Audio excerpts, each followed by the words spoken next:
Welcome everyone to the March meeting of the Warren County Board of Supervisors. Please rise while Supervisor Leggett leads us in the pledge to the flag. I pledge allegiance to the flag of the United States of America and to the republic for which it stands, one nation, under God, indivisible, with liberty and justice for all.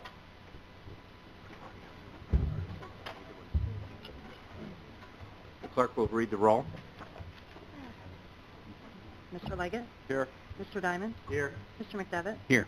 Ms. Bramer? Here. Mr. Loeb? Here. Mr. Driscoll? Here. Mrs. Frazier? Here. Mr. Simpson? Here. Ms. Hogan? Here. Mr. Dickinson? Mr. Merlino? Here. Mr. Strauss? Here. Mr. Wild? Here. Mr. Beatty? Here. Mr. McGowan? Here. Mr. Sokol? Here. Mr. Thomas? Here. Ms. Hyde? Here. Mr. Garrity? Here. Chairman Conover? Here. Should all have received the minutes of our February 15 meeting and the February 28th special meeting. We'll take these one at a time. On the February 15th meeting, could we have a motion to approve? Motion by Mr. Garrity, second by Ms. Hogan. Thank you, Supervisor Hogan. Discussion? All those in favor of approving the minutes of February 15 signify by saying aye. Aye. Opposed? Carried. Chair will entertain a motion regarding the minutes of our special meeting on February 28th. Ms. Frazier, Supervisor Frazier, Supervisor Merlino on the second. Discussion? Ready for the question? All those in favor of approving the February 28th special meeting minutes signify by saying aye. Aye. Opposed? Carried. I will now declare a public hearing open on the Warren County Community Development Block Grant Program, project number 1197, CP 66-17, and ask the clerk to read the notice. The Warren County Board of Supervisors will hold a public hearing on March 15, 2019 at 10 a.m. in the Board of Supervisors meeting room on the second floor of the Warren County Municipal Center, 1340 State Route 9, Queensboro, New York, for the purpose of hearing public comments on Warren County's current Community Development Block Grant for Countryside Adult Homes. The CDBG program is administered by the New York State Office of Community Renewal and provides resources to eligible local governments for housing, economic development, public facilities, public infrastructure, and planning activities with the principal purpose of benefiting low to moderate income persons. Excuse me. The hearing will provide further information about the progress of ongoing CDBG projects. Comments related to the effectiveness of administration of the project will also be received at this time. The hearing is being conducted pursuant to Section 570.486, Subpart 1 of the CFR and in compliance with the requirements of the Housing and Community Development Act of 1974 as amended. Is there anyone here from the audience wishing to address the board regarding this application? There being no one, I will close the public hearing. I see we have Ms. Tadich here. Pat Tadich is here to answer any questions. Maybe briefly, Pat, you could just tell us what this is. Mr. Chairman, members of the board, thank you very much. Today is the second public hearing for the funding we received to do the building assessment study for the Countryside Adult Home. The first three pieces of the handout that was provided to you talks about the purpose, the background, and the issues and the progress.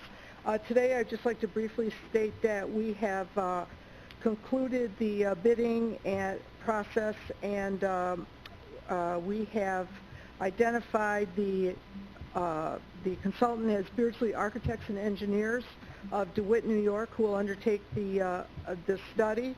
They are a full-service firm in architecture, engineering, and landscape design. They have done a number of these residential assessments for nonprofits, government, and the private sector.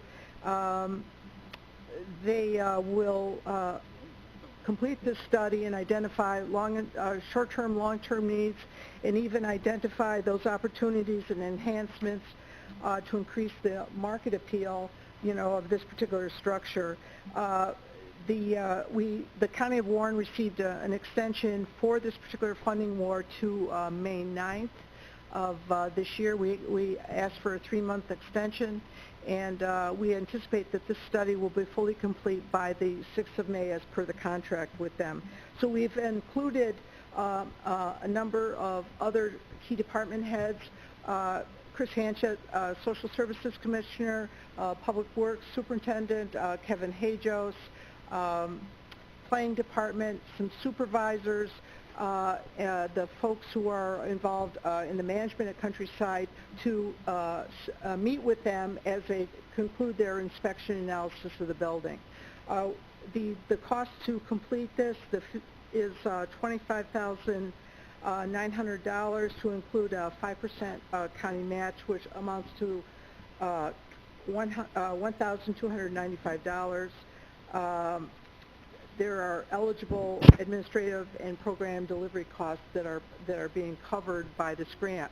What is not expended, we received a $43,000 funding award, and we thought we had reliable information. We went in for that request, but I guess we were fortunate that it came back at what it did. If there's any special services or experimentation that needs to be done in that building, that the grant could cover that. But anything that we do not spend will be de-obligated by the Division of Housing. So okay. I think we're in good stead. Good. Any questions for Ms. Tadich?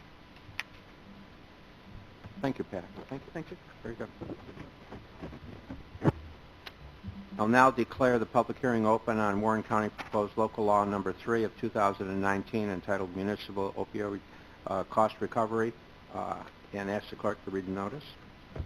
Notice is hereby given that the Board of Supervisors of the County of Warren, New York is considering the adoption of a proposed local law number 3 for the year 2019 entitled Municipal Opioid Cost Recovery and Public Nuisance Legislation. Notice is further given that pursuant to a resolution adopted by the Board of Supervisors on February 15, 2019, a public hearing will be held by the Board of Supervisors on March 15, 2019 at 10 a.m. in the Supervisors' Rooms at the Warren County Municipal Center, Route 9, Queensbury, New York, at which time and place all persons interested in the matter of such proposed local law number 3 of 2019 will be heard concerning same. A copy of said local law is available for inspection during regular business hours by contacting the Clerk of the Board of Supervisors at the above stated address and may be viewed on the Warren County website. I'll now open the public hearing on this local law. Is there anyone in the audience wishing to address the board regarding this matter? There being no one, I will close the public hearing. And Mary, briefly for the board, if you could just let us know what this is. Sure. So this is legislation that was recommended by our outside counsel for the opioid litigation. As we talked about before, there's a doctrine for public services where public services are deemed free. So any response to an opioid overdose by paramedics, the fire company, all of that is usually deemed a free service by the municipality. If we deem the opioid crisis a public nuisance, then our outside counsel can seek damages for the money that we expended on this epidemic. Any questions for Mary? All right. Very good. Report by the chairman of the board. On February 21st, I attended numerous committee meetings, economic growth, public works, county facilities. I did also attend the committee meetings that were held on the 22nd and the 25th. On February 27th, I attended the EMS meeting that was held. I think we're making some slow progress there. I think that would be my analysis at this stage. It's quite an involved subject, as you might expect. On February 28th, of course, we had a special board meeting. On March 1st, I attended the Park Operations and Management meeting, as well as the Personnel and Finance Committee meetings. On the 7th, I attended Support Services. On March 8th, I attended, had the privilege of attending a retirement dinner, a dinner for Matt Sproul, who retired after 36 and a half years of service, largely with Up Beyond the Farm. It was a wonderful affair with friends and family and coworkers, and I appreciate the invitation. And I don't think we've lost Matt. I think Matt's going to stay engaged and involved there at Up Beyond the Farm in one way or another, and we certainly wish him well. On March 12th, I attended a working meeting with the county administrator and planning staff, as well as Matt Simpson, to take a look at the status of where the planning office was, where staff was relative to the capital improvement survey. I think we've made good progress, and I think that's going to be rolled out in draft form to the Public Works Committee.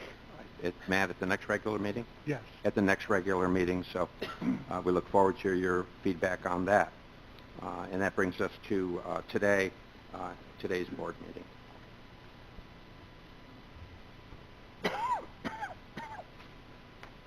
Report of committee chairman, Mr. Leggett. Thank you, Mr. Chairman. The Criminal Justice, Public Safety met, and we have before you 7 resolutions, number 107 through number 114. The one is from the district attorneys. It's a grant for the Victim Assistance Program. I also see that there's a proclamation coming up here for victims. Rights Week? National Crime Victims Rights Week. This is a good program the district attorney puts on. The amount is yet to be determined.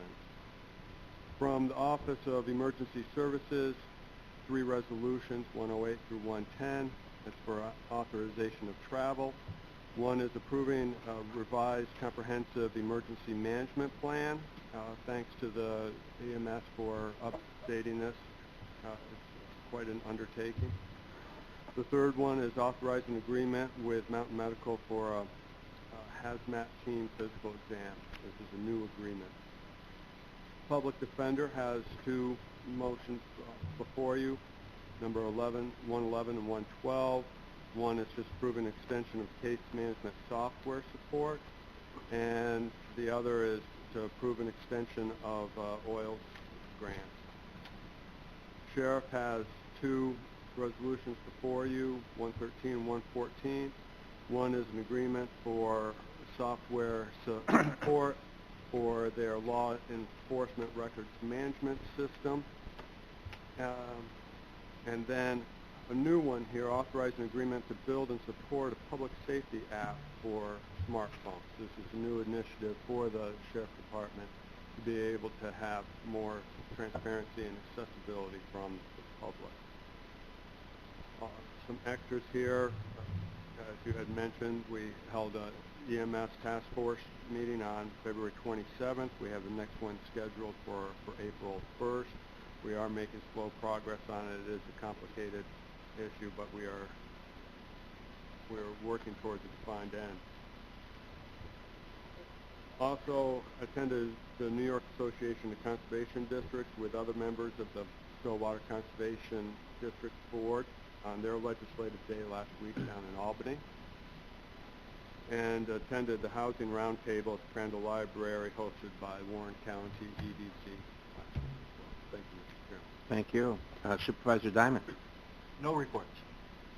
Supervisor McDivitt. No report other than to maybe just comment, if I can, on a article that was in today's Post-Star when it talks of, and I know we've mentioned this in some committee meetings, but it has to do with the world changing so quickly, and they were talking about regulating 5G towers.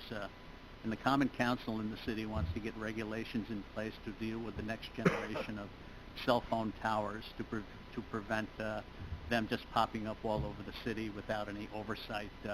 It's really a question, I think, of safety. It's a question of aesthetics. According to this article, there is an antenna that has recently been put in place near Glens Falls High School on Clayton. I think I don't know what the overall perspective ought to be on a county level. I mean, do we have an interest in terms of putting in place a small amount of regulatory mechanism to ensure safety and aesthetics in Warren County? And I just pose that as a question. Maybe there's something going on, and I'm not even aware of it. But Claudia, I know, has done a fair amount of work on this issue and is trying to put some common sense as it relates to the regulations coming forth, in the city of Glens Falls. As we speak, I hope Don Lehman is watching the basketball game while Glens Falls High School is playing as we speak. So.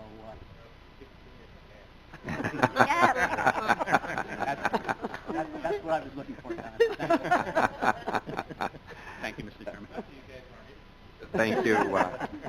Thank you, Peter. I think the appropriate committee chairs heard your message, and perhaps it might be incorporated in one of their agendas, or perhaps your own at Economic Development. Supervisor Bramer. Thank you, Chairman. Environmental Concerns and Real Property Tax Services met on February 22nd. We had an update on the Bay Road property in Queensbury that is next to the Warren County Bikeway. Basically, we're still doing some research on our options and figuring out what is our best way to move forward with that particular building, and working with the Town of Queensbury Supervisor Stroud. We'll probably not have an update at the next meeting because it's Monday. Our next Environmental Concerns meeting is Monday. At the last meeting, we also had a very good discussion, although it was somewhat abbreviated, so that we didn't go too far into the next committee meeting time. That discussion was on the county-wide septic inspection law, something that we would be mirroring off of the Town of Queensbury. Supervisor Stroud gave a presentation on what they did in the Town of Queensbury, and we also heard from Kristen Vitsky, the Lake George waterkeeper, on his involvement with the creation of that law. And then we got some information from Tammy DiLorenzo on the statewide program related to funding for septic replacement programs. And then there was also a person there from Adirondack Lakes Alliance to support our moving forward with some sort of inspection law countywide. But we do need to figure out where in the county we want to focus those efforts. So that was all very good, and we will probably not have any discussion about that on Monday, because we do want to work with our planning department and continue working with Tammy to figure out the best way to move forward with that. The other thing I want to report on is my trip to Washington, D.C. with Supervisor Simpson for the National Association of Counties conference, their legislative conference. It was really great. I thank all of you for the opportunity to go. It was a wonderful experience for me. It's always fun to go to D.C. anyway. But I attended numerous workshop sessions. Some of them were based on broadband and cell phone coverage in rural areas, which, interestingly, is a problem all over the United States, not just, I was thinking it really had to do with the Adirondacks, but it's a very big problem all over the country in our rural areas. So a lot of people there, I don't want to step on your toes, Matt, but a lot of the other county officials there from all over the country were talking about this issue. I attended sessions on Parks and Rec, cannabis regulation, mental health in jails, the SALT deduction, which is impacting not just New York but other states, and also new trends with elections and Medicaid expansion. And then we did meet with Senators Schumer and Gillibrand and Representative Stefanik, and told them about our concerns with the broadband and cell phone coverage and Medicaid and Medicare reimbursement rates, among other things. But it was a very productive meeting, conference, and I am trying to gather my thoughts from that still and be able to meet with some of the department heads and with our county administrator to make sure that we have all of the information that we can to get the most out of our federal representatives that we can. Very good. Thank you. Thank you. Supervisor Loeb. Thank you, Mr. Chairman. The Port Service has actually met twice since our last full board meeting. The second meeting was entirely with self-insurance, and that dealt, you'll see there's several resolutions at the end of our packet, 134 through 138, which deal with primarily with updating our employee policy, workplace policies, various workplace policy programs. The first one, 134, also deals, is not with the policy program, but rather with awarding a contract to a company called One Group, which will give us consulting services for dealing with all of our wide range of insurances. So that's nice that we're going to be going this route. Every 10 years or so we have to do it, and it's time we do it now. And this company will be not associated with anything in Glens Falls, so it will give us a more straightforward and honest, open consulting service, which is what we need. And our first meeting dealt mostly, in its entirety, was quite an extensive meeting. It dealt with the issue of elderly and the service that's provided to our community in the nursing homes. It was held in this room because there were so many people attending from the public. There was a lot of public input. There was a lot of interest and questions, a lot of questions from the Board of Supervisors. And I find that the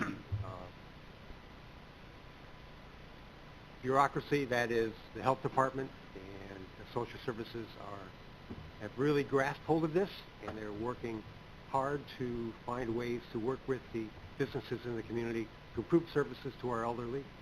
The issue which initiated this, which was a hotline, again, I will remind everybody, is not another level of bureaucracy, but it's a way to bring sunlight on the issue. Management, as a rule, management does not want sunlight on anything that they do. As a rule, politicians, we spend our whole life in the sunlight. Our whole life in the sunlight. So this is going to put sunlight on the nursing homes, and if they're doing a great job, it'll put sunlight on that.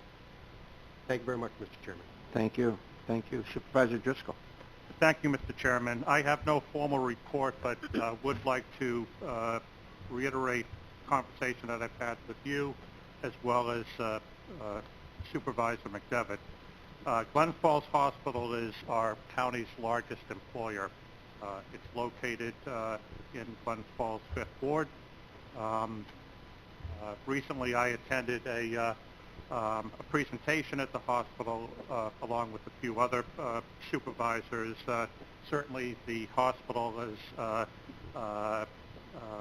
been in the newspapers and on the media in the last couple of weeks. I thought it would be appropriate to begin discussion on possibly a county response to the situation at the hospital, and I thought that the Economic Growth and Development Committee would be a good place to start that. I think it would be appropriate also to reach out to hospital administrators and invite them at some point in some venue to speak to the County Board of Supervisors. That's it. Thank you.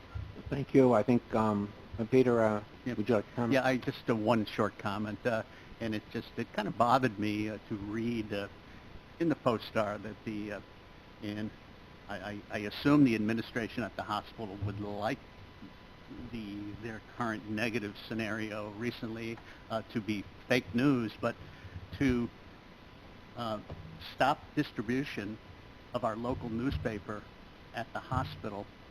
I don't know if that's a smart move for the administration to make. Again, they may like it to be fake news, but I don't think it's fake.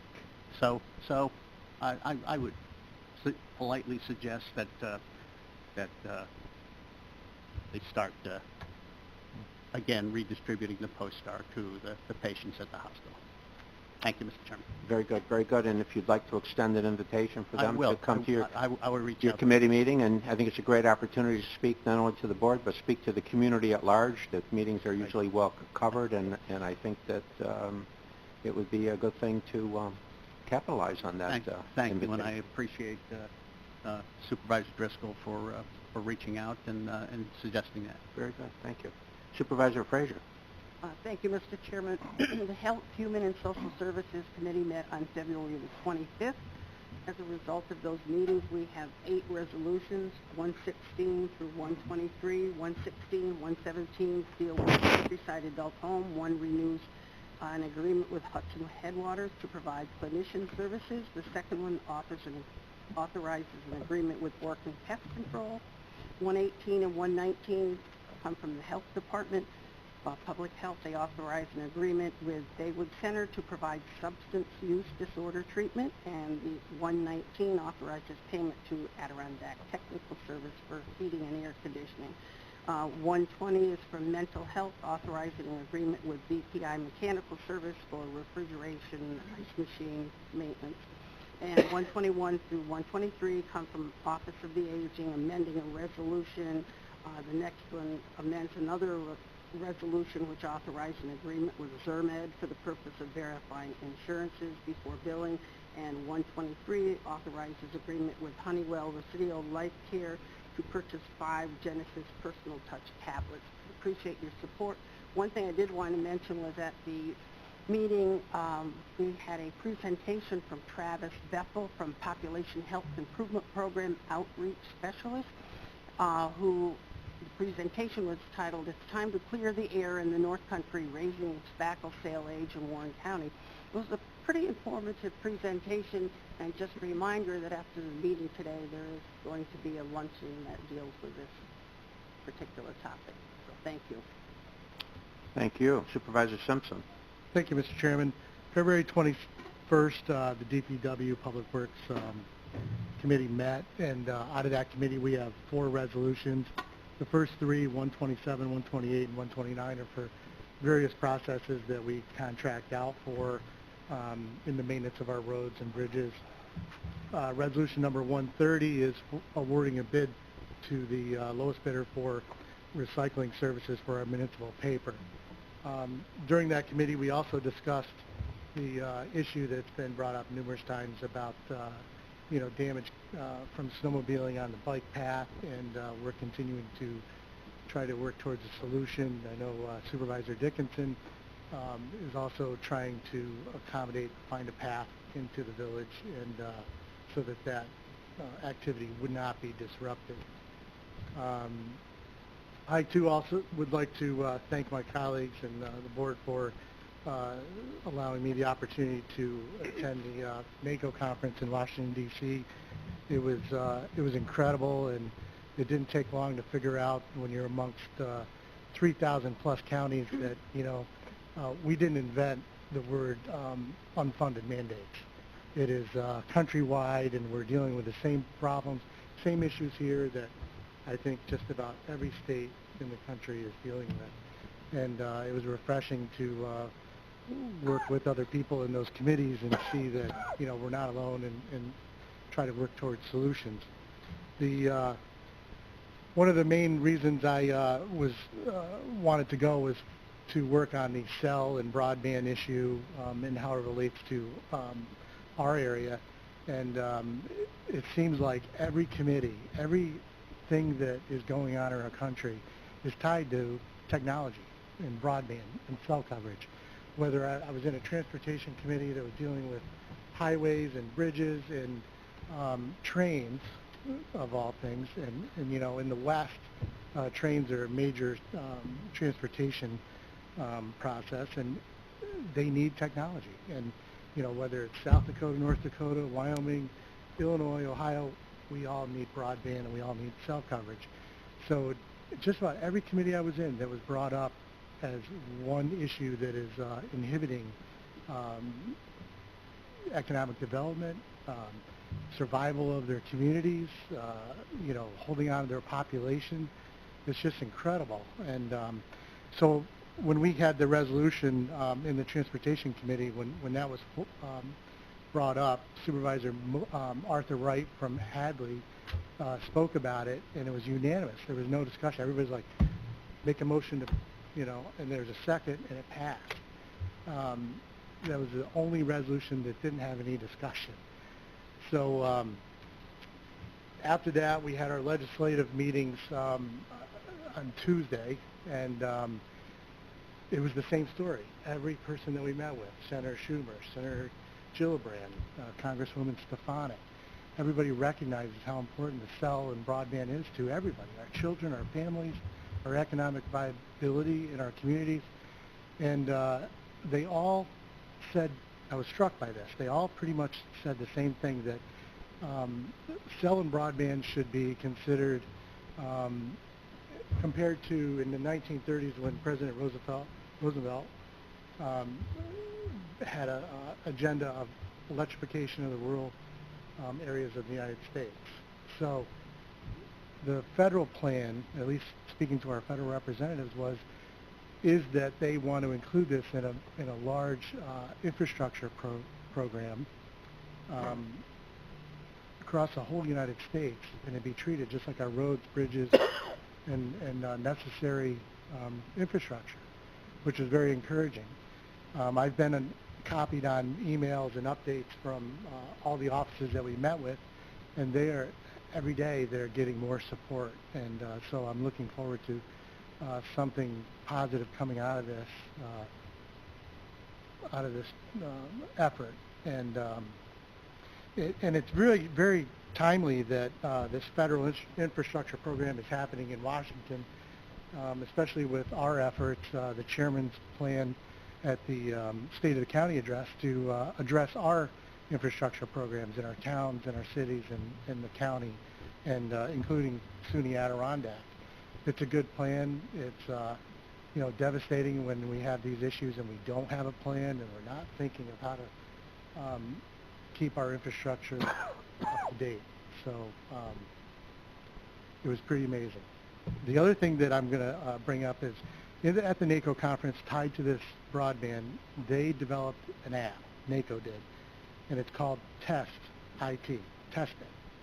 And if you go to I want everybody to go to their app store, download that app, and what that app will do is it's going to test your broadband speed wherever you're at.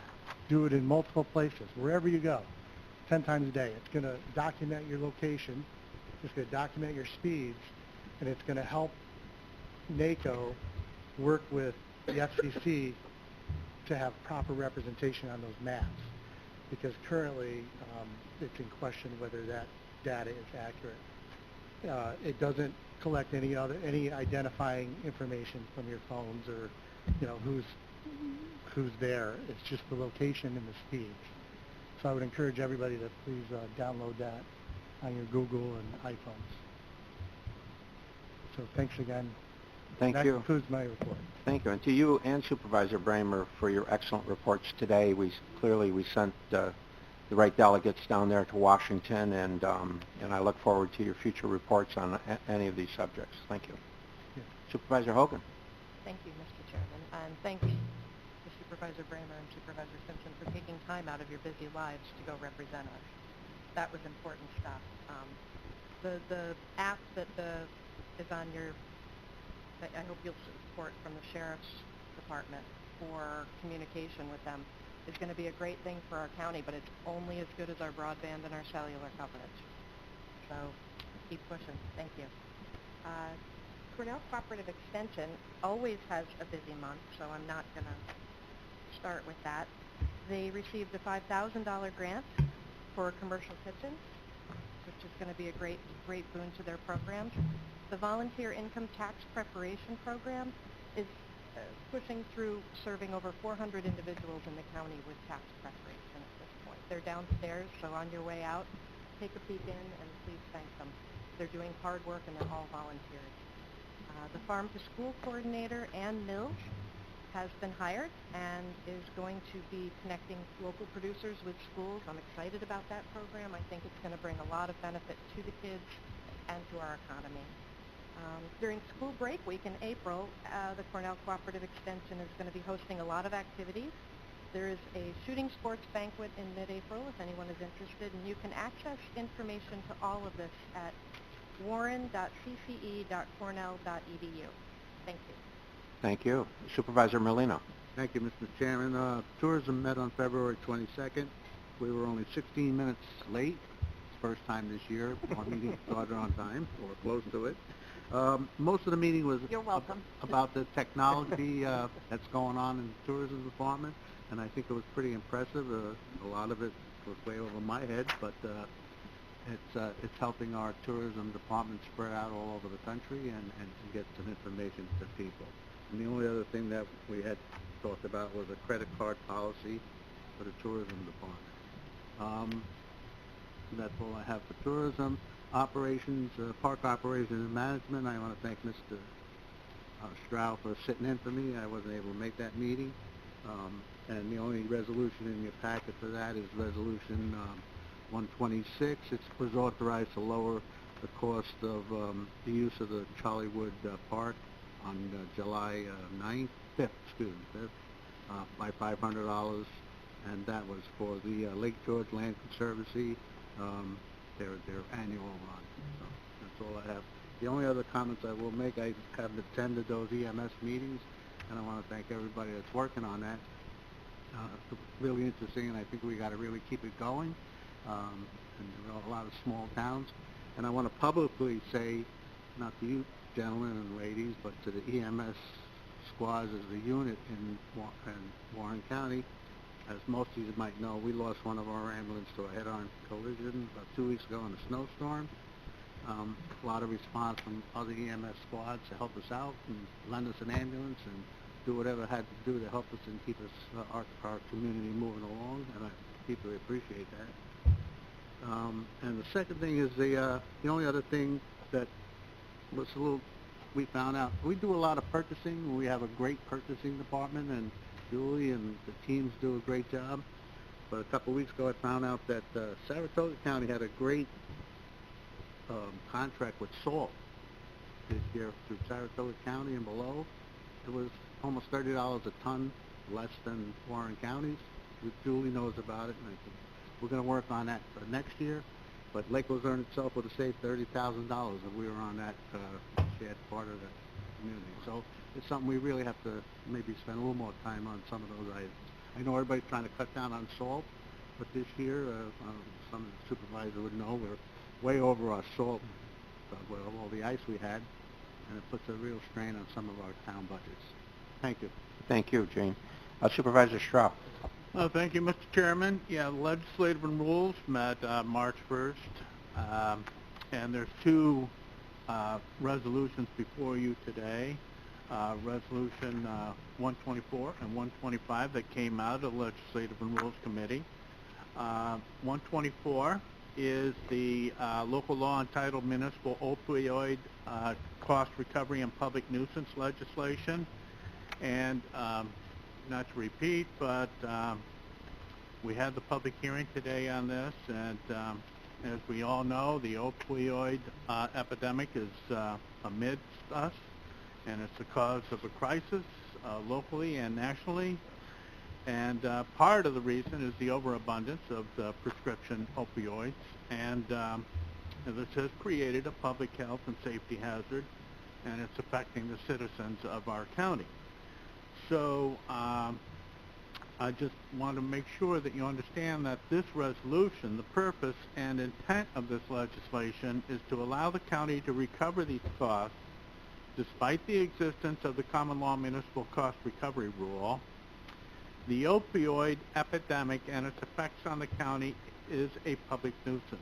Specifically, the county provides services related to the opioid epidemic, which are funded by tax revenue.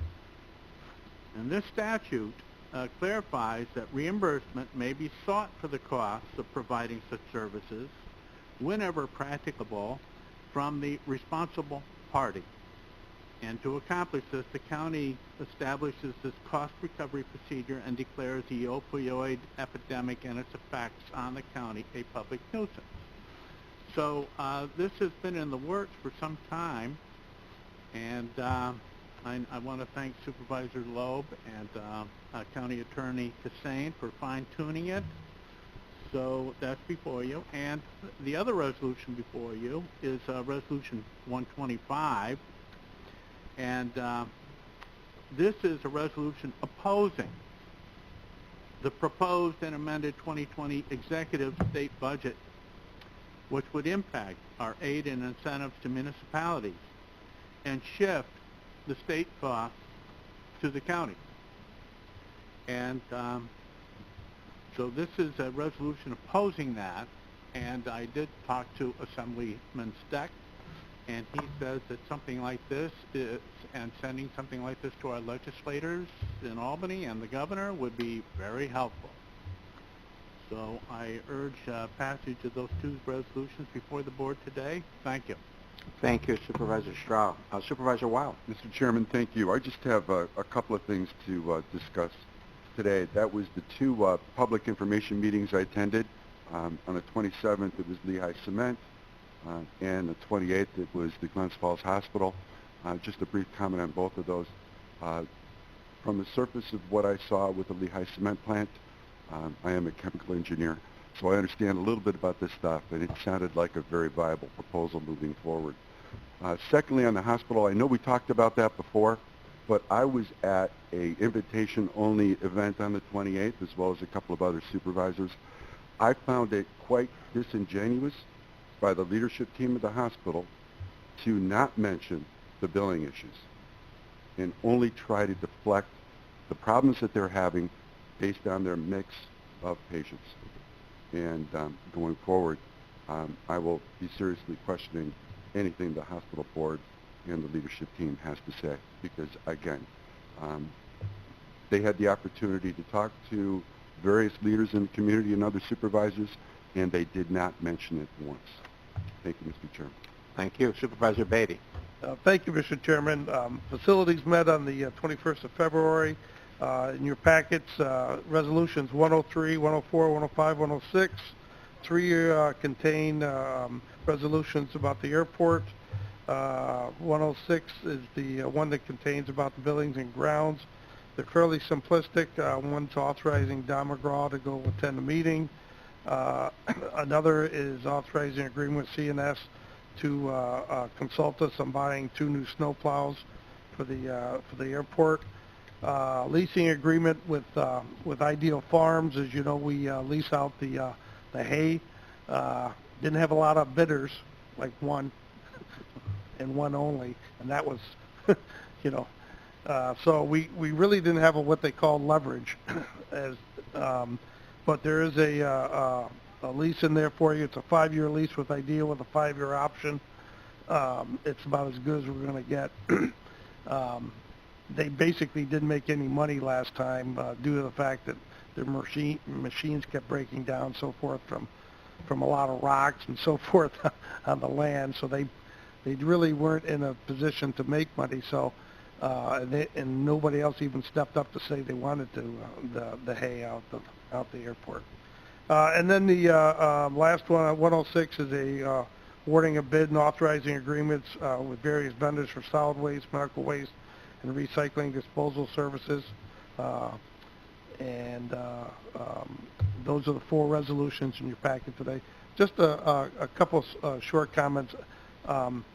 The resolution from Mr. Stroud, the Legislative and Rules on 126, or excuse me, 125, what it's called AIM, or aid and incentives to municipalities.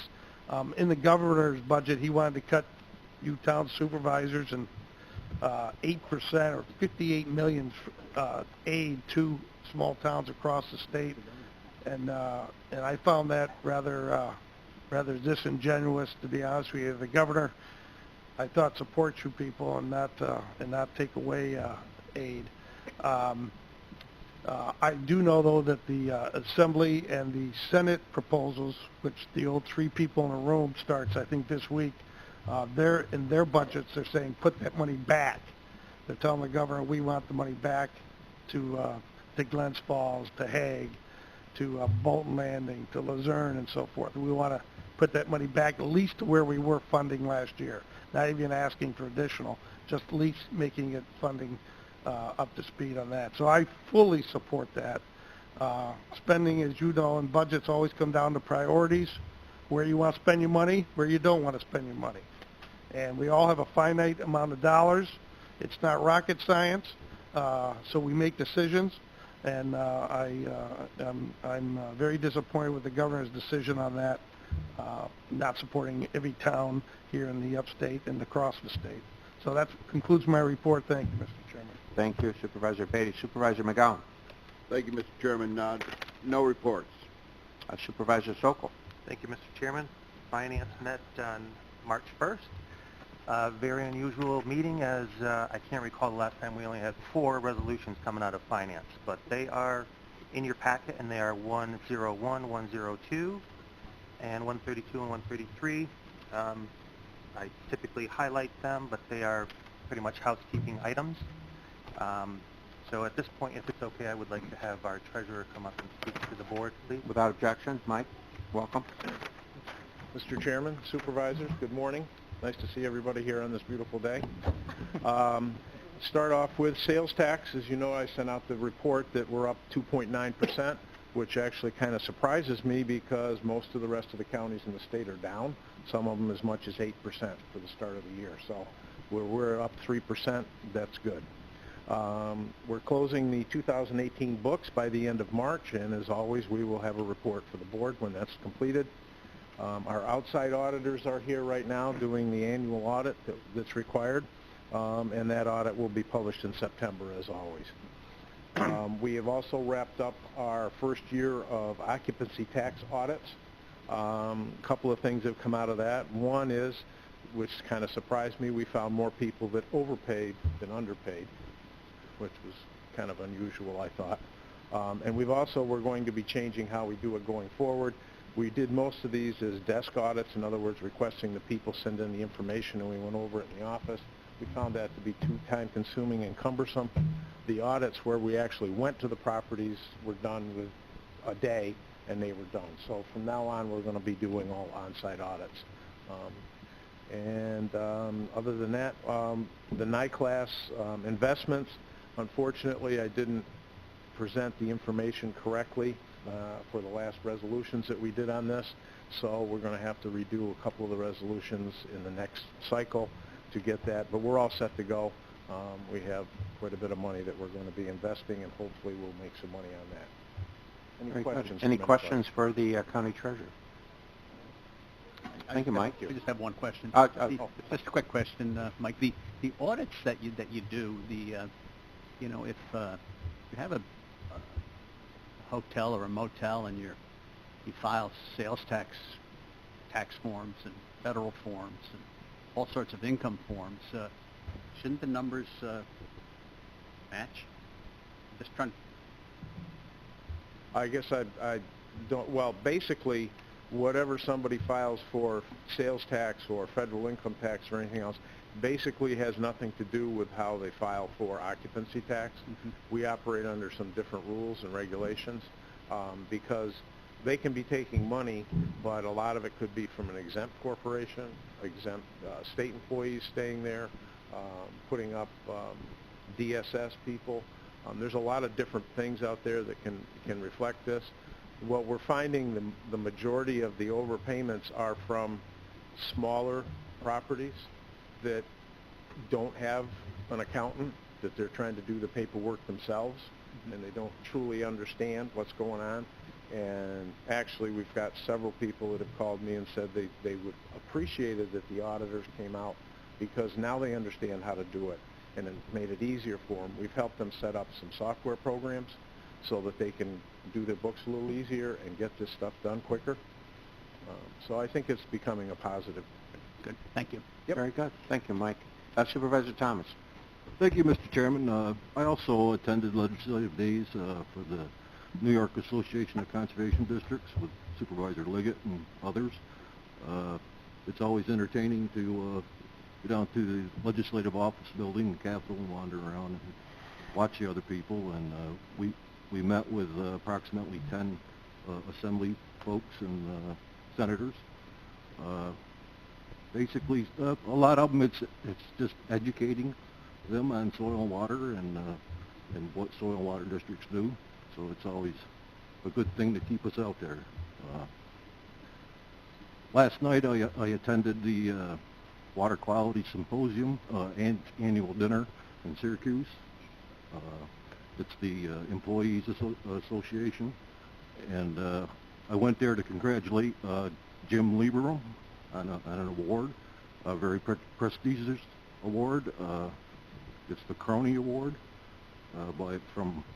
named after Willard Crony, and it's recognized, or he's recognized by his peers across the state, and it was great to see him receive that. Thank you, Frank. Supervisor Hyde. No report, but I'd like to invite everybody to come up for Thurman Maple Days, which starts tomorrow, and I'd like to announce that the producers are boiling as of yesterday. Excellent. Not that. Supervisor Garrity. Personnel had a meeting. We only have one resolution, Resolution 131. Yeager and Flynn was there to give a presentation on our health insurance. One of the items that we offer is telemed, and there'll be more information sent out to the employees about using the telemed feature. Also, we had a discussion about mainly all attorneys' pays, but mainly in the district attorney's office, and that's part of your resolution today. That's it. Thank you. Report of the county administrator. I'd like to take this moment to welcome Tammy to the administrator's seat. Tammy, we're all yours. Thank you. In Ryan's absence, I have the pleasure of presenting this month's Employee of the Month Award. In the words of her department head, County Clerk Pam Vogel, our department recognizes the excellent service that all of our employees offer to our customers throughout the course of the year. Of the many compliments received during the year, this one for Cindy Van Dorn, a 12-year employee with Warren County, captures the essence of what we look for in an employee and what we try to do here each day. And in the words of the customer, she was able to help me during a time that was incredibly difficult. She exhibited professionalism, kindness, efficiency, and great care in my case. My DMV matter did not resolve easily. It required involvement from an insurance company, Albany DMV, and Warren County DMV. Communication went on daily, a couple of times a day, for 4 days. Cindy always presented herself with enthusiasm and great care for her clients. I am grateful that she was assigned to my case. She is a remarkable young woman. On behalf of the Board of Supervisors, we want to thank Cindy for her efforts and for representing Warren County so well. It is my pleasure to recognize Cindy Van Dorn of the County Clerk's DMV office as Warren County Employee of the Month for the month of March 2019.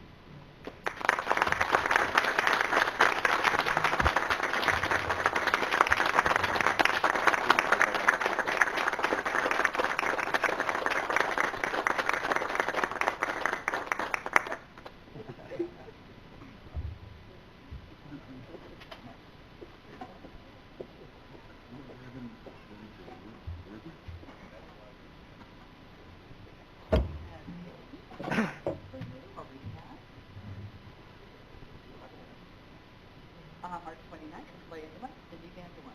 The Warren County Board of Supervisors proudly commend going above and beyond service to the people of Warren County while performing your duties in the County Clerk DMV Department. And it's signed Ron Conover, Chairman, Warren County Board of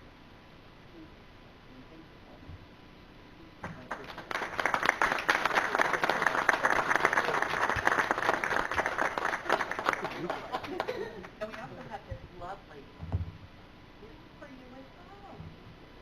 It is like Dora, isn't it? You better.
Okay. Report of the county attorney. Yes, so my only report is on resolution number 112. This was presented to the Criminal Justice and Public Safety Committee. When it was presented, it was inadvertently requested that the contract be extended for 2018. Our office found out that this was just a typo. Therefore, when we were drafting the resolution, we just changed it to extend the contract for 2019. But I still wanted to bring it to your attention since that wasn't what was reported to the committee. And I also just wanted to give you a friendly reminder that financial disclosures are due by the end of this month. And that concludes my report. Thank you. Reading of communications. We have the Warren County Probation Department's report of criminal and family workloads for January 2019. Minutes from the Warren, Washington County CDC and IDA's February 26th, January 22nd, and February 14th meetings, and Capital District Regional Off-Track Betting Corp. January payment in the amount of $3,077. Reading of resolutions. Proposed resolution numbers 101 through 133 were distributed to members of the Board of Supervisors and posted to the county website on March 7th. Proposed resolution numbers 134 through 140 were produced after mailing pursuant to the March 7th Support Services Committee meeting and as the result of 2 out-of-committee requests from the Traffic Safety Board. Copies of the additional resolutions are in your folders. These were distributed to the board by email and posted to the county website earlier in the week. A motion is needed to bring resolution numbers 134 through 140 to the floor. Resolution 130, Mr. Garrity on the second. Mr. McDevitt on the second. Discussion? All in favor? Supervisor Hogan.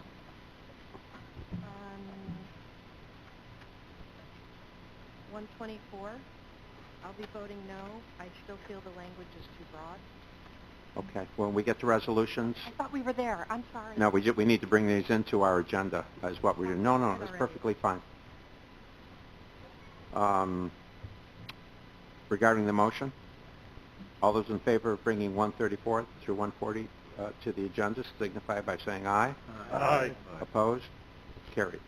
One additional note, resolution number 105 is not marked as a roll call on your index. However, it will be required as this deals with the land lease for the airport. Very good. At this time, I would like to open the floor up to anyone from the audience that would like to address the board regarding any of these resolutions.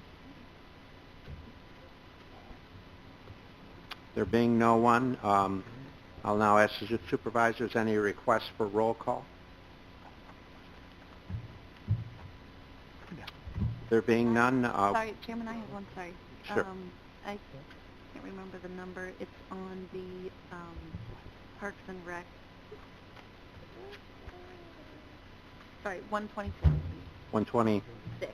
126, request for roll call on 126. Thank you. You're welcome. Now, discussion on resolutions. Ms. Hogan. I think I said it. Okay, any further discussion on resolution 124?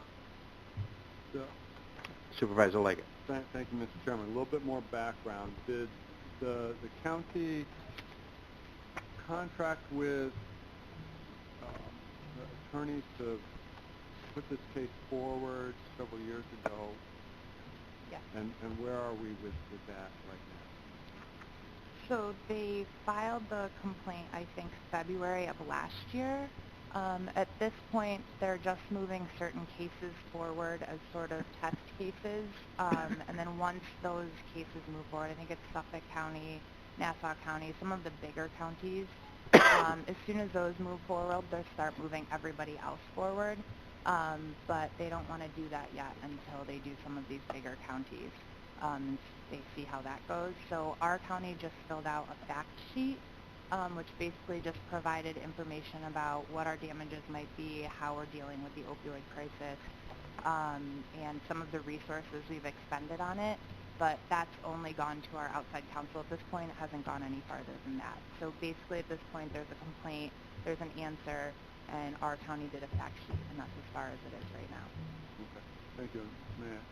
Continue, sure. So this legislation is requisite to be able to move this case forward then? I think it's foundational, but I'll turn to the county attorney on that. This legislation will allow us to receive damages. It doesn't, we can still move the case forward, but once the case is concluded, without this legislation, we won't be awarded any monetary damages. Supervisor McDevitt. Does Mary have, maybe would prefer at this point not even to comment on this, but do you have an estimate as it relates to what our damages may be? I have no idea. Okay, thank you. Further discussion, Supervisor Loeb. Yes, thank you, Mr. Chairman. I spoke at length with Dr. Anderson about this issue.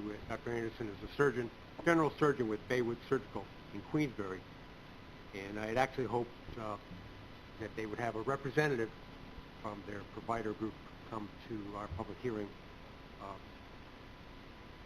They did not send a representative, but they are aware, he pointed out that they are aware that ultimately, for this problem to be resolved, it comes down to the providers figuring out how to deal with the issue. They know there's an issue. It's not something we can solve legislatively in the long run. It's something the doctors, nurse practitioners, PAs, not the insurance companies, but the actual providers are going to have to resolve and figure out how to deal with themselves. Thank you, Mr. Chairman. Thank you. Supervisor Thomas. Yes, as I was reading through this resolution and this local law, I was okay with everything until I got to Section 5, Number 6, and that states that in addition to all other powers and duties now conferred by law upon the county is authorized to enact ordinances, issue orders, and take other appropriate and necessary actions for the elimination of hazards to public health and safety.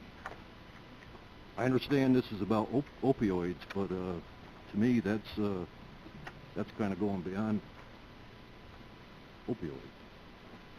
Mary, would you like to respond to that? Yep, so this is just, that clause just gives the county authority to pass this law. It's not giving the county authority to do anything beyond what's in the law. It's just saying that's why they can pass the law. Okay. Any other discussion on 124, 124? Supervisor Hogan. Question for Mary.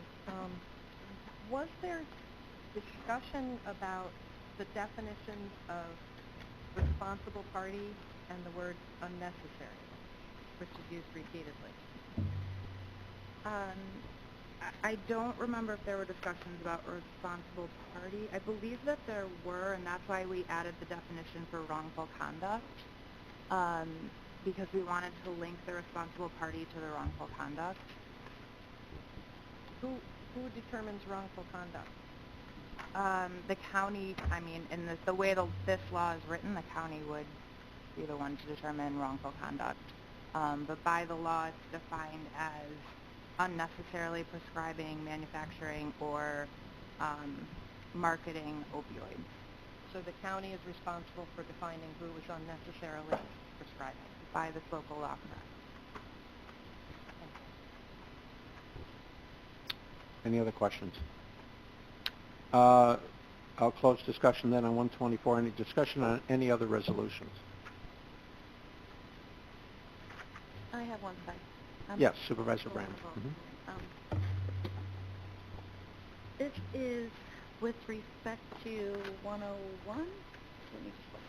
Okay. I wanted to just speak quickly to 101 because I did vote against this in the Finance Committee, but since then I did talk to the Sheriff's Office and got a little bit more information about that equipment for traffic crime investigations, basically. And one of my concerns, or my reasons for voting no at the time, was I didn't think that we used it very often, and we don't use it a ton in my mind, only about 10 times per year. So my argument at the time was, can't we borrow or jointly use it with another county or another law enforcement agency? And it turns out that we own it, and we are actually sharing with other counties and with the Glens Falls Police Department. So I am in support of us purchasing this updated equipment, knowing that we do share with other counties. It just happens to be us who owns it and is purchasing it. Maybe in the future we could do that with other equipment and maybe get some money from the sharing entities to help offset our costs for owning it. Thank you. Thank you. Discussion on other resolutions. Supervisor Driscoll. Thank you, Mr. Chairman. I'd like to go back to 124 again. I just need to be clear on if we approve a local law and then discover down the road that it needs to be tweaked, what's the process that we undertake in order to maybe re-vote on the matter? I mean, does it be brought up to a committee? Yeah, I think the short answer is, I believe an amendment to the local law, and I'll ask Mary to step in on this, but the amendment to a local law is the same process as the adoption of the law. Correct. It requires a full public law process, which would undoubtedly not only go back to committee, but would require public hearing. It would require exactly what we're doing now. Okay. You're welcome. Without further requests, I'll close discussion on resolutions, and we will vote on resolutions.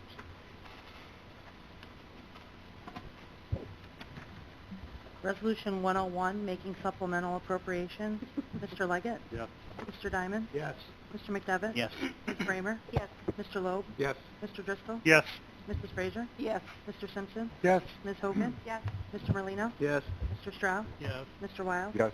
Mr. Beatty? Yes. Mr. McGowan? Yes. Mr. Sokol? Yes. Mr. Thomas? Yes. Ms. Hyde? Yes. Mr. Garrity? Yes. Chairman Conover? Yes. Resolution 102, amending Warren County budget. Mr. Leggett? Yes. Mr. Diamond? Yes. Mr. McDevitt? Yes. Ms. Bramer? Yes. Mr. Loeb? Yes. Mr. Driscoll? Yes. Mrs. Frazier? Yes. Mr. Simpson? Yes. Ms. Hogan? Yes. Mr. Merlino? Yes. Mr. Stroud? Yes. Mr. Wild? Yes. Mr. Beatty? Yes. Mr. McGowan? Yes. Mr. Sokol? Yes. Mr. Thomas? Yes. Ms. Hyde? Yes. Mr. Garrity? Yes. Chairman Conover? Yes. Resolution 105, authorizing lease agreement with Ideal Dairy Farms. Mr. Leggett? Yes. Mr. Diamond? Yes. Mr. McDevitt? Yes. Ms. Bramer? Yes. Mr. Loeb? Yes. Mr. Driscoll? Yes. Mrs. Frazier? Yes. Mr. Simpson? Yes. Ms. Hogan? Yes. Mr. Merlino? Yes. Mr. Stroud? Yes. Mr. Wild? Yes. Mr. Beatty? Yes. Mr. McGowan? Yes. Mr. Sokol? Yes. Mr. Thomas? Yes. Ms. Hyde? Yes. Mr. Garrity? Yes. Chairman Conover? Yes. Resolution 124, enacting proposed local law number 3 of 2019 entitled Municipal Opioid Cost Recovery and Public Nuisance Legislation. Mr. Leggett? Yes. Mr. Diamond? Yes. Mr. McDevitt? Yes. Ms. Bramer? Yes. Mr. Loeb? Yes. Mr. Driscoll? Yes. Mrs. Frazier? Yes. Mr. Simpson? Yes. Ms. Hogan? No. Mr. Merlino? Yes. Mr. Stroud? Yes. Mr. Wild? Yes. Mr. Beatty? Yes. Mr. McGowan? Yes. Mr. Sokol? Yes. Mr. Thomas? No. Ms. Hyde? Yes. Mr. Garrity? Yes. Chairman Conover? Yes. Resolution 126, authorizing reduced fee for use of Festival Commons at the Charles Wood Park. Mr. Leggett? Yes. Mr. Diamond? Yes. Mr. McDevitt? Yes. Ms. Bramer? Recuse. Mr. Loeb? Yes. I'm sorry. Mr. Driscoll? Yes. Mrs. Frazier? Yes. Mr. Simpson? Yes. Ms. Hogan? Yes. Mr. Merlino? Yes. Mr. Stroud? Yes. Mr. Wild? Yes. Mr. Beatty? Yes. Mr. McGowan? Yes. Mr. Sokol? Yes. Mr. Thomas? Yes. Ms. Hyde? Yes. Mr. Garrity? Yes. Chairman Conover? Yes. Resolution 131, amending table of organization. Mr. Leggett? Yes. Mr. Diamond? Yes. Mr. McDevitt? Yes. Ms. Bramer? Yes. Mr. Loeb? Yes. Mr. Driscoll? Yes. Mrs. Frazier? Yes. Mr. Simpson? Yes. Ms. Hogan? Yes. Mr. Merlino? Yes. Mr. Stroud? Yes. Mr. Wild? Yes. Mr. Beatty? Yes. Mr. McGowan? Yes. Mr. Sokol? Yes. Mr. Thomas? Yes. Ms. Hyde? Yes. Mr. Garrity? Yes. Chairman Conover? Yes. Resolution 132, authorizing appropriation of funds from the vehicle reserve. Mr. Leggett? Yes. Mr. Diamond? Yes. Mr. McDevitt? Yes. Ms. Bramer? Yes. Mr. Loeb? Yes. Mr. Driscoll? Yes. Mrs. Frazier? Yes. Mr. Simpson? Yes. Ms. Hogan? Yes. Mr. Merlino? Yes. Mr. Stroud? Yes. Mr. Wild? Yes. Mr. Beatty? Yes. Mr. McGowan? Yes. Mr. Sokol? Yes. Mr. Thomas? Yes. Ms. Hyde? Yes. Mr. Garrity? Yes. Chairman Conover? Yes. And collective on that. We'll vote on the collective. All in favor? Aye. Opposed? Carried. Mr. Chairman, could we get an update on the game from One. Mr. One, Lehman? Ball's one. Done! Claudia, not while we're at the meeting, please. What are you talking about? That's good news, right? That's great news. And Lake George plays later today? Tomorrow morning Tomorrow morning. at Okay. 9, I think. Now offer privilege of the floor. Anyone in the audience wishing to address the Board of Supervisors at this time regarding any subject? Yes, sir. Good morning, everybody. Good morning. I'll just take a minute of your time. I know you guys are shuffling papers, getting ready to go, so if you'll indulge me. Mr. Chairman, members of the board and guests, allow me to introduce myself. I'm that dark horse candidate that just showed up out of nowhere for Ward 2 in Glens Falls. My name is Matthew Brown. I'm from 50 Baldwin Avenue.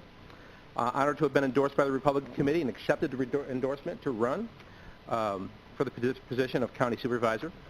As a lifelong resident of Ward 2, I'd be honored to represent the people in my community doing the important business of the county as a member of this Board of Supervisors. I plan to be somewhat of a fixture here for future meetings just to to kind of stay up on current issues facing the county and facing this body. To my incumbent, Mr. McDivitt, thank you for your years of service to our community that we both are fortunate enough to call our homes. I look forward to a spirited campaign in the coming months, and I wish you the best. I also want to wish Ms. Nancy Underwood and Mr. Dan Bruno, who also joined us today, candidates in Glens Falls Wards 1 and 4, respectively, the best in their campaigns. They're both outstanding individuals as I've met them, and with enviable records of public service, and would be a pleasure for me or for anybody who's afforded the opportunity to serve alongside them. I thank you for your time, and I hope to have an opportunity to meet all of you eventually. I've met some of you. Mr. Lehman, I spoke to you on the phone. And I'll close with saying one thing as a matter of public service. Martha's opens tomorrow. So, Very good. So thank you very much, and I yield the microphone. Thank you. Thank you. Peter, would you like equal time? No, I do. I do have. I just want to be careful here. I do have a short announcement when you get to that. Okay, I will. I'll surely call on you. Anyone else from the audience wishing to address the board at this time? There being no one, we'll now move to announcements. I thought Ms. Bramer, Professor Peter, maybe we'll start with you. Before announcements, I'd like an update on the lawsuit that I read about in the paper yesterday. That would be the lawsuit on the rail? Yes. The lawsuit on the rail. Do you want to give a brief update on that? There's not much to update. It's been filed. We don't have any answers yet or anything else. What are our main claims? I believe they owe us a significant amount of past money. What's the number? I think it's 101, isn't it? It's. I don't remember off the top of my head. I think Supervisor Beatty's correct. It's 6 digits. It's up there. I mean, have been in support of going after them for the money that we owed. I didn't know where all of the bases for that dollar figure that I read in the paper. And is it just on the contract? Is it on payment for taxes, or is it on maintenance? Did we go after them from?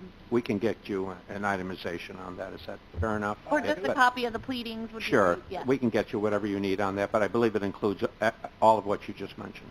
Okay. Yeah. These payments, I believe they didn't pay their taxes in Saratoga County. That's part of it too. I think we discussed it. Mary, if you want to respond. Yeah.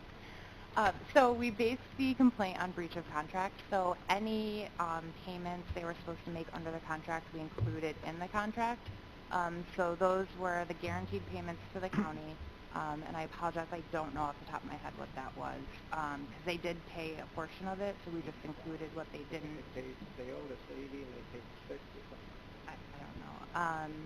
They had to pay taxes, they had to pay utilities, and the only thing that we included were things that we could substantiate with actual bills, so tax bills, utility bills, and that's what we included in the breach of contract claim. Great. Okay. Just a second. Now, Supervisor.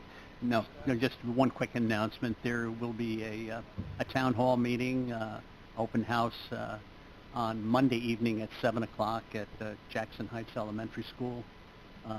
Bill Collins, Common Council member Bill Collins, and myself will be in attendance. We're going to talk about open government, transparency, accountability, and trust in government. So I would invite all residents of the city, but specifically the residents of Ward 2. Thank you. 7 o'clock at Jackson Heights, Monday evening. 7 o'clock, Jackson Heights, Monday. Supervisor Wild. Mr. Chairman, thank you. I was just trying to follow up on the legal action we have regarding the railroad. And a question for Mary, if you don't mind. Mary, part of the contract was that this organization was supposed to perform maintenance.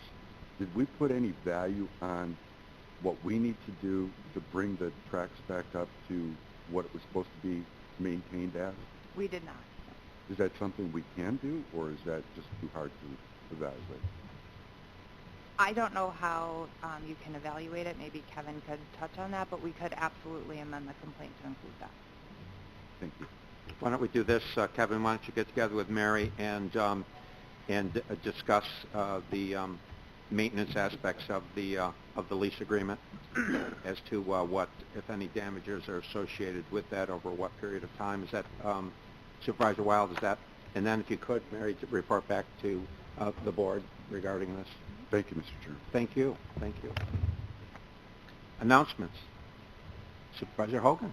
For anyone who's interested, there's a broadband symposium tonight in North Creek at our beautiful Tannery Pond Center. We'll have representatives from Slick Networks, Frontier, HughesNet. Dan Stack will be there. It should be interesting to hear how they're going to roll out these programs as Phase 3 of the Broadband Grant Awards. It's at 6:30. Supervisor Hyde, one more time on the maple syrup? This weekend? It's this weekend and 3 weekends in a row. Pancake breakfast, all kinds of good things. This weekend, 3 weekends in a row. Supervisor Bramer. Thanks.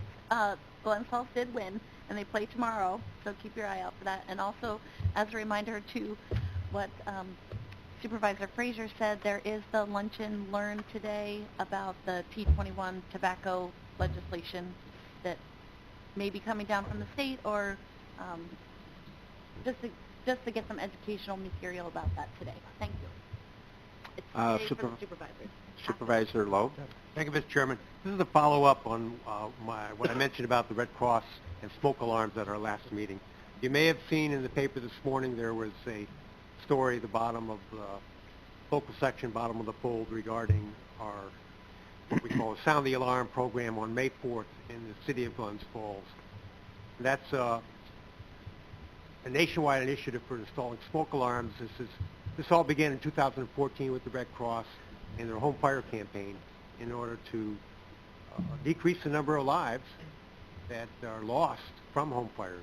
When we have a home fire, local groups across the country, there are always local groups that go to the fire to help the residents after the fact. Now, on May 4th, our goal is to install 100 alarms in the city of Glens Falls. And that's what the story was about. We're going to need a lot of volunteers to do that. Last year, there was a community outside of Albany. So on these particular days, they pick communities where they can have a real concentrated installation of smoke alarms. What I mentioned last time, which is what I want to remind everybody of, is that we have an ongoing installation policy or program for anywhere in the area that if you have a resident who needs up to 3 smoke alarms, we will install. They're 10-year permanent battery smoke alarms that we will install, come to their home, install for free, and go over safety issues as far as dangers, of course, causing fires and your fire escape route. As you know, or you may be aware, that when it comes time to, in an emergency, you're only going to react to what you know. So you can't sit here right now and say, oh, I think I'm going to go out the window in my house. Because that's what you're saying now, but you don't know that. You have to actually go through that process. Put your hand on the window, open up the window, go through that process. That becomes the last thing you know. So these are the things we go over with the residents. I will give the contact information to Amanda to spread to everybody and to our staff on the county. But you could write this number down now. It'll give you a direct line to a paid employee of the Red Cross in downtown Glens Falls. It's a 518 number, so 518-743-0116. 518-743-0116. If you call that number, give them your name and address, you will get on the list, and we will have a volunteer call you for when you are available for us to come out. And again, no strings attached, totally free. The whole idea is to cut down on the number of deaths in our country by fires. Thank you. Thank you very much. Thank you. Supervisor Craig, did I see your hand? Yeah, thank you. I'd Supervisor just like Leica. to announce Tri-Lakes Business Alliance is hosting a St. Patrick's Day parade, Main Street, Chestertown, tomorrow, 2 o'clock. All are welcome. Thank you. Supervisor Driscoll. Thank you, Mr. Chairman. Next weekend is the Federation basketball tournament, which will be at the Glens Falls at the Cool and Churing Arena Friday, Saturday, and Sunday. congratulations to Glens Falls and Lake George. That tournament next year will be back in Glens Falls and Warren County. If you need to get your sports fix, the Adirondack Thunder play tonight, tomorrow night, and an early 3 o'clock game on St. Patrick's Day. And then finally, Job Discovery, the Capital Region's largest multi-purpose job fair and business expo, will take place at SUNY Adirondack on Wednesday, April 3rd. I'm very proud of that event. Longtime county employee Bill Ressi and I founded the event. It's been a tremendous opportunity for job seekers from all kinds of ages and backgrounds to speak to employers about real job opportunities in the area. Thanks. Supervisor Garrity. Yeah, I'd just like to wish everybody a happy St. Patrick's Day on Sunday, and also seeing as Dennis isn't here, and this really breaks my heart being from Warrensburg to have to congratulate Lake George for their 54 wins in a row, and hopefully they'll go on. And also to Glens Falls for coming back here, and if Glens Falls wins tomorrow, they'll be back next weekend, which is a good reason for all you to come down whatever day it is to watch the game. But also, I'd like to recognize the teen excellent people who were just honored by the Post-Star. You know, we're focusing a little bit on basketball because it is March Madness, but there is a lot of other good things happening with the Teen Excellence Award that started out. And that's it today. Very good. Motion, Supervisor Stroud. Yes, I just made two announcements. One is I did attend the J. Walter Juckett Award ceremony up to Sagamore. Sagamore did a fantastic job with their food and presentation. But the ARCC, in awarding Elizabeth Miller this recognition, I think was wonderful. I mean, you take people like Elizabeth Miller, whose personal and financial investments enrich our greater community. So I want to thank them, and that was a great event. And also, Supervisor Hyde, for the 6th year in a row, I will be up there for Thurman Maple Days. It's a wonderful event. I'll be up there on Sunday this year. So, thank you. Very good, very good. Motion to adjourn. Supervisor Beatty, second. Supervisor Frazier, all in favor? Aye. Opposed? We are adjourned. Thank you, everyone.